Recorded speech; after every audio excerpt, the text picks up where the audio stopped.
આવતા મત માટે પાક સુકાયા બાદ છોટાઉદેપુરમાં પાણી છોડાતા ખેડૂતોમાં વિરોધ. ખેડૂતોએ ચૂંટણીલક્ષી નાટક ગણાવ્યું. પાવીજેતપુર તાલુકામાંથી પસાર થતી સુખી જળાશય યોજનાની કેનાલો આજે ખેડૂતો માટે આશીર્વાદને બદલે શ્રાપ સમાન બની ગઈ છે. છેલ્લા 2 વર્ષથી કેનાલોના રિનોવેશનનું કામ કાચબા ગતિએ ચાલી રહ્યું છે, જેના કારણે લાખો લીટર પાણી ડેમમાં હોવા છતાં ખેડૂતોના ખેતરો તરસ્યા છે. ખેડૂતોની સમસ્યાના ઉકેલ માટે વર્ષો પહેલા ડુંગરવાટ ખાતે ડેમ બનાવવામાં આવ્યો હતો, પરંતુ તંત્રની લાપરવાહીએ હરિયાળા ખેતરોને બંજર બનાવી દીધા છે. હવે જ્યારે સ્થાનિક સ્વરાજની ચૂંટણીઓ નજીક આવી રહી છે, ત્યારે અચાનક તંત્રને ખેડૂતોની યાદ આવી હોય તેમ કેનાલોમાં પાણી છોડવામાં આવ્યું છે. પરંતુ ખેડૂતોનો આક્ષેપ છે કે આ પાણી ખેતી માટે નહીં પણ મતદારોને રીઝવવા માટે છોડાયું છે. કેનાલોમાં પાણીનું સ્તર એટલું નીચું છે કે તે ખેડૂતોના પગની પાણી સુધી પણ પહોંચતું નથી. તો પછી માઇનોર કેનાલ વાટે ખેતરો સુધી પાણી પહોંચવાની વાત જ હાસ્યાસ્પદ છે.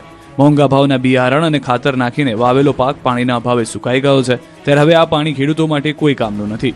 બીજી તરફ આશ્ચર્યની વાત એ છે કે જે કેનાલોમાં પાણી છોડાયું ત્યાં હજુ પણ અનેક જગ્યાએ રિપેરિંગ કામ ચાલુ છે. કોન્ટ્રાક્ટરને અપાયેલી સમય મર્યાદા પૂર્ણ થઈ ગઈ હોવા છતાં કામ અધૂરું છે. આ મામલે સિંચાઈ વિભાગના અધિકારીઓ લૂલો બચાવ કરી રહ્યા છે. ભલે વિકાસના દાવા થતા હોય, પણ પાવીજેતપુરના દ્રશ્યો કંઈક અલગ જ કહાની કહી રહ્યા છે. શું ચૂંટણી પૂરી થયા પછી પણ આ પાણી ચાલુ રહેશે કે પછી ખેડૂતોએ ફરી આગામી વર્ષો સુધી તરસ્યા રહેવું પડશે? તે તો સમય જ બતાવશે.